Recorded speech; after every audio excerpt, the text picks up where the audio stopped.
بہت ہی سکون اور اطمینان کے ساتھ آپ نعت نبی کا ترانہ سن رہے تھے۔ عزیز ساتھیو، محمد عربی صلی اللہ علیہ وسلم کا تذکرہ کرنا، آپ کے اخلاق کریمہ و عظیمہ کو بیان کرنا عبادت ہے۔ ہم اور آپ عبادت کا کام کر رہے تھے۔ اس پوری محفل کو فرشتے چاروں طرف سے احاطہ کیے ہوئے ہوتے ہیں، جہاں پر اللہ اور اس کے رسول کے نام کا تذکرہ ہوتا ہے۔ حبیب پاک کسی کا خطاب کیا ہوگا؟ حبیب پاک کسی کا خطاب کیا ہوگا؟ وہ لاجواب ہے، اس کا جواب کیا ہوگا؟ اور مدار کار ہے حب رسول پر، ورنہ عمل ہزار ہوں اچھے ثواب کیا ہوگا؟ اور میں نے پسند ذات محمد کو کر لیا، میں نے پسند ذات محمد کو کر لیا، لائے کوئی مثال میرے انتخاب کی۔ میں اب اس کے بعد بہت ہی ادب کے ساتھ، احترام کے ساتھ مدرسہ ہدایت العلوم کرہیں کے نائب ناظم محترم المقام عظیم المرتبت حضرت مولانا اختر حسین صاحب قاسمی مدد اللہ العالی سے درخواست کرتا ہوں کہ حضرت تشریف لائیں اور اپنی قیمتی باتوں سے، قیمتی نصائح سے تمام سامعین کو مستفیض فرمائیں، جو مستقبل میں ہمارے لیے کارآمد ثابت ہو۔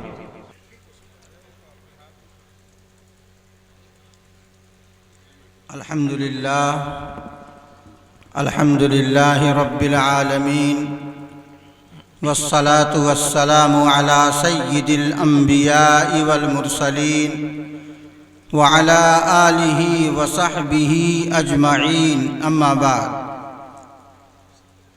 فاعوذ باللہ من الشیطان الرجیم، بسم اللہ الرحمن الرحیم۔ فمن كان يرجو لقاء ربه فليعمل عملا صالحا ولا يشرك بعبادة ربه أحدا۔ وعن أبي هريرة رضي الله عنه قال قال رسول الله صلى الله عليه وسلم اتق المحارم تكن أعبد الناس، او کما قال علیہ الصلاۃ والسلام۔ حضرت صدر محترم، اسٹیج پر رونق افروز علماء کرام، معزز سامعین، بزرگوں، بھائیوں، پردہ نشین ماؤں اور بہنوں، آپ حضرات کے سامنے بات کرنے کے لیے تھوڑا سا وقت ملا ہے، 15 منٹ کا ٹائم ملا ہے۔ انشاءاللہ میں اس کے پہلے ہی مائک چھوڑ دوں گا۔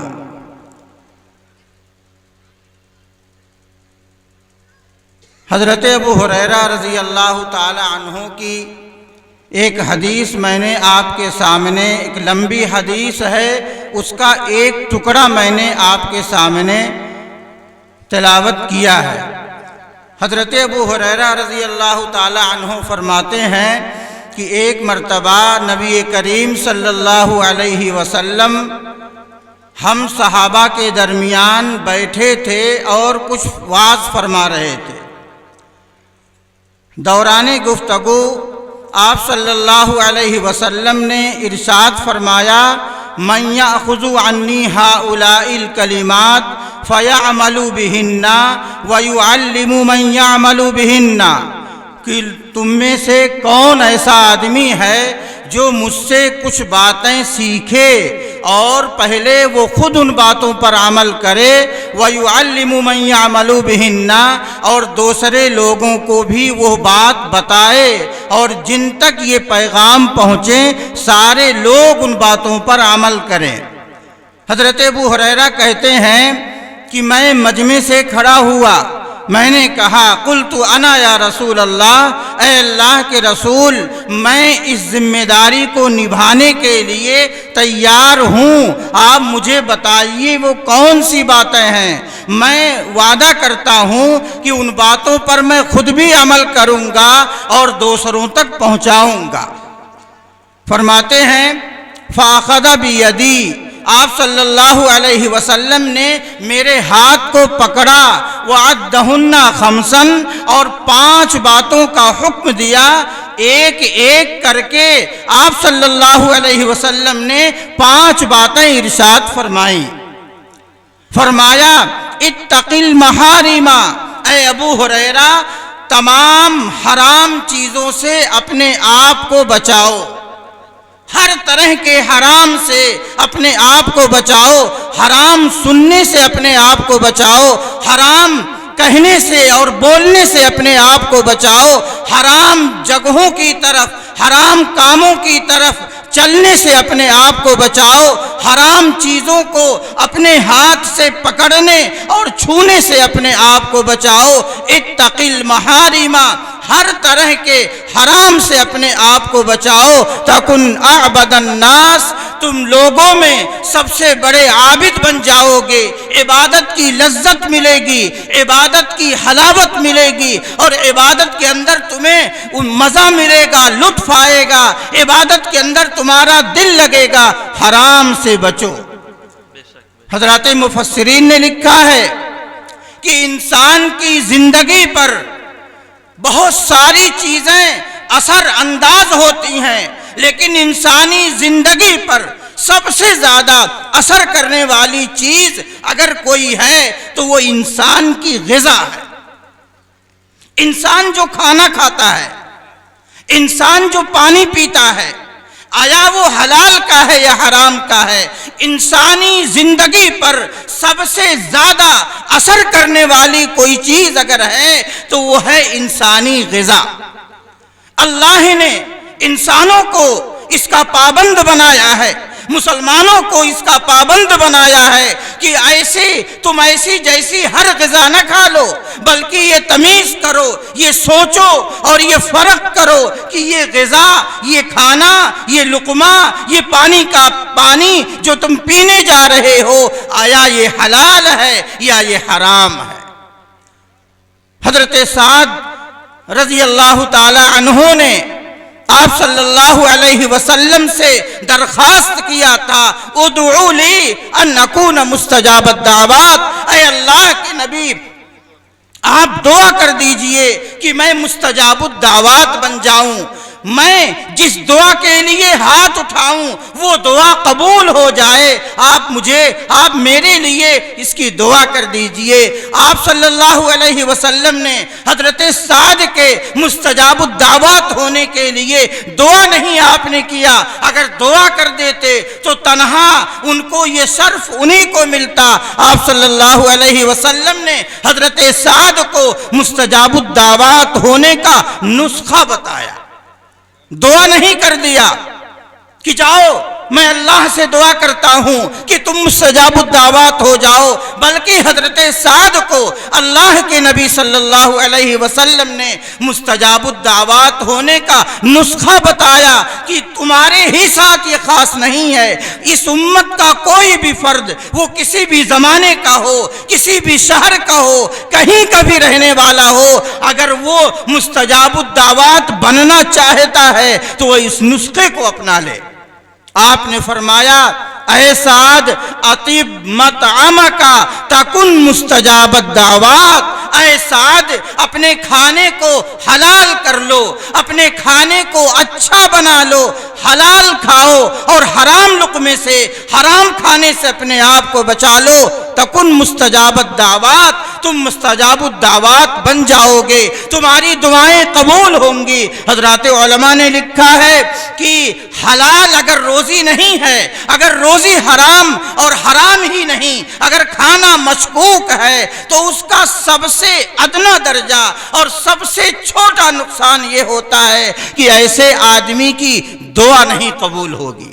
سب سے ادنا درجے کا نقصان یہ ہے کہ ایسے آدمی کی دعا نہیں قبول ہوتی ہے۔ آپ صلی اللہ علیہ وسلم نے فرمایا کہ ایک آدمی مسجد میں بیٹھا ہوا ہے اور وہ دعا کر رہا ہے، اے اللہ میری مغفرت فرما دے، اے اللہ مجھے صحت دے دے، اے اللہ مجھے ہر طرح کی اے اللہ میری روزی میں برکت دے دے۔ وہ دعا کر رہا ہے، آنسو گرا رہا ہے، وہ رو رہا ہے، گریہ وزاری کر رہا ہے۔ اللہ کے نبی فرماتے ہیں لیکن حال یہ ہے مطعمہ حرام، ایسے آدمی کی غذا، یہ جو کھانا کھاتا ہے وہ حرام ہے، ملبسہ حرام، یہ جو کپڑا پہنتا ہے وہ کپڑا حرام پیسے کا ہے، حرام آمدنی کا ہے، مشربہ حرام، یہ جو پانی پیتا ہے وہ حرام پیسے کا ہے، غذی بالحرام، حرام کی غذا اس کے جسم میں جا رہی ہے، حرام کے مال سے اس کی نشو و نما ہو رہی ہے، حرام مال اس کی غذا میں،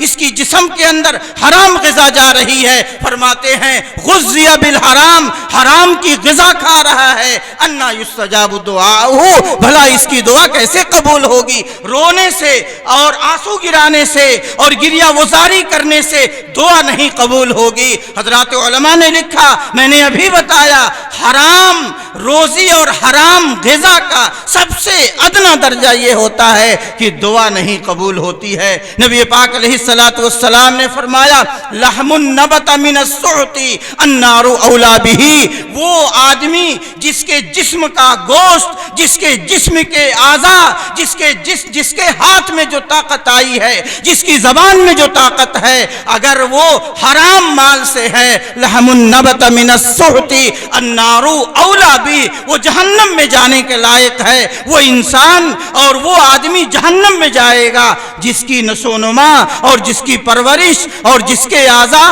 حرام مال کے کھانے سے بڑھ رہے ہیں۔ اس لیے میرے بھائیوں، وقت کم ملا، حضرت ابو ہریرہ نے 5 باتوں کا حکم دیا تھا، 5 باتوں کا حکم دیا تھا۔ میں 5 کو تفصیل سے نہ سمجھا کر کے کم سے کم بتا دوں کہ وہ 5 باتیں کون ہیں۔ یاد رکھیں، وہ 5 باتیں اتنی اہم ہیں، وہ 5 باتیں اتنی اہم ہیں کہ ہم سب اگر ان 5 پر عمل کرنے والے بن جائیں تو ہماری دنیا بھی سنور جائے اور آخرت بھی ہماری بن جائے، اور ہمارے علاقے کا، ہمارے گھر کا، ہمارے محلے کا پورا معاشرہ یہ دین اور شریعت کے مطابق ہو جائے۔ تو پہلی بات کا حکم دیا تھا اتق المحارم، ابو ہریرہ حرام چیزوں سے اپنے آپ کو بچاؤ، ہر طرح کے حرام سے اپنے آپ کو بچاؤ، عبادت کی لذت ملے گی، عبادت کا لطف ملے گا۔ دوسری بات ارشاد فرمایا ورض بما قسم اللہ لک تکن اغنی الناس، اے ابو ہریرہ اللہ کے فیصلے پر ہمیشہ راضی رہنا۔ اللہ نے جس طرح سے تمہیں بنایا ہے، اللہ نے غریب بنایا ہے، اللہ کے فیصلے کو سمجھ کر کے اپنی غربت پر راضی رہنا۔ اللہ نے امیر بنایا ہے تو اللہ کا فیصلہ سمجھ کر کے راضی رہنا، اس کو اللہ کی توفیق سمجھنا، اپنی محنت، اپنی کمائی اور اپنی صلاحیت کو اس کے اندر مت لانا کہ یہ میری محنتوں کا نتیجہ ہے۔ اللہ کے فیصلے پر راضی رہنا، اللہ نے کم دیا ہے، اللہ نے زیادہ دیا ہے، اللہ نے آپ کو بڑا بنایا، اللہ نے چھوٹا بنایا، جو بھی اللہ کی مرضی اور منشا ہے اس کے اوپر راضی رہنا۔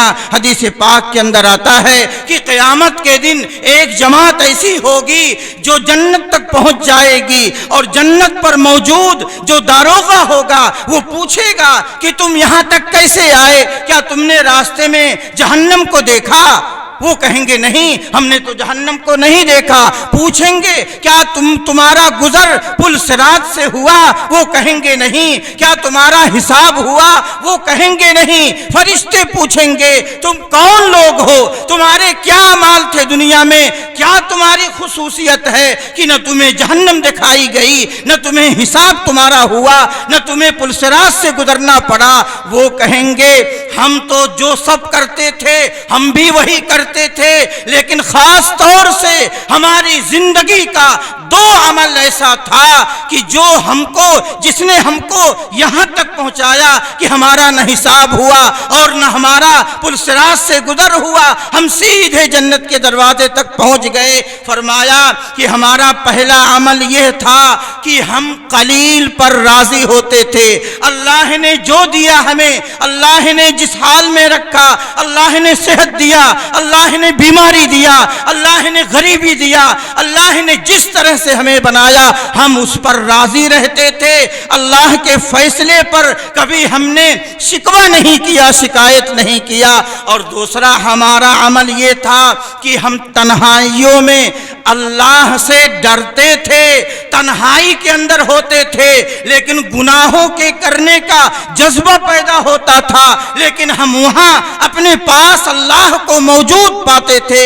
تنہائی ہے، کمرہ بند ہے، کسی کے آنے کا ڈر نہیں ہے، آدمی اکیلے میں ٹچ والا موبائل اس کے ہاتھ میں ہے، ایک ٹچ کرنے پر وہ جو چاہے وہ کر سکتا ہے، لیکن نہیں، کوئی نہیں ہے، میرا اللہ ہے، اللہ مجھے دیکھ رہا ہے۔ اللہ کے فرشتے جو کرامن کاتبین ہیں، جو ہمارے اوپر مسلط ہیں، ہمارے اوپر لگائے گئے ہیں، وہ دیکھ رہے ہیں۔ جہاں میں گناہ کر رہا ہوں، یہ زمین میرے گناہ کرنے کو کیش کر رہی ہے، یہ زمین بھی بتائے گی اور یہ زمین بھی دکھائے گی۔ میرے بھائیوں، آج المیہ اسی بات کا ہے کہ عوام ہیں وہ دھڑلے سے گناہ کرتے ہیں، اور خواص ہیں ان کی خلوتیں نہیں محفوظ ہیں، وہ تنہائی میں بیٹھ کر کے، وہ بند کمروں میں بیٹھ کر کے لوگوں کی نگاہوں سے اپنے آپ کو چھپا کر کے وہ گناہ کرتے ہیں۔ عوام کھلم کھلا گانا بجاتے ہیں اور گانا سنتے ہوئے چلتے ہیں، اذان ہوتی ہے مسجد سے گزرتے ہیں، کوئی فرق نہیں پڑتا، ان کو اتنا بھی احساس نہیں ہوتا کہ اذان ہے، نماز ہے، مسجد ہے۔ اپنے موبائل کی آواز کم کر لیں یا آواز بند کر دیں تو عوام وہ کھلم کھلا گناہوں میں مبتلا، اور خواص ان کی خلوتیں نہیں محفوظ ہے، وہ تنہائیوں میں گناہ کرتے ہیں۔ اس لیے فرمایا ایک عمل تو یہ ہمارا کہ ہم قلیل پر راضی ہوتے تھے، اور دوسرا عمل یہ ہے کہ ہم تنہائیوں میں بھی اللہ کو موجود پاتے تھے، اللہ کو حاضر ناظر سمجھتے تھے، اور تنہائی کے اندر بھی ہم گناہ نہیں کرتے تھے۔ میرے بھائیوں، پہلا حکم دیا تھا حرام سے بچو، اور دوسرا حکم تھا کہ اللہ کے فیصلے پر ہمیشہ راضی رہنا، اور تیسرا حکم تھا وَأَحْسِنْ إِلَىٰ جَارِكَ تَكُن مُؤْمِنًا، اپنے پڑوسی کے ساتھ اچھا سلوک کرو۔ وقت نہیں ہے ورنہ اس کی بھی کچھ وضاحت کی جاتی۔ چوتھا حکم تھا وَأَحْسِنْ لِغَيْرِكَ وَأَحِبَّ لِغَيْرِكَ مَا تُحِبُّ لِنَفْسِكَ، غیر کے لیے، دوسروں کے لیے وہی پسند کرو جو تم اپنے لیے پسند کرتے ہو۔ اور پانچویں بات تھی وَلَا تُكْثِرُ الضِّحْكَ، بہت زیادہ ہنسنا نہیں، ٹھٹھا مار کے ہنسنا نہیں۔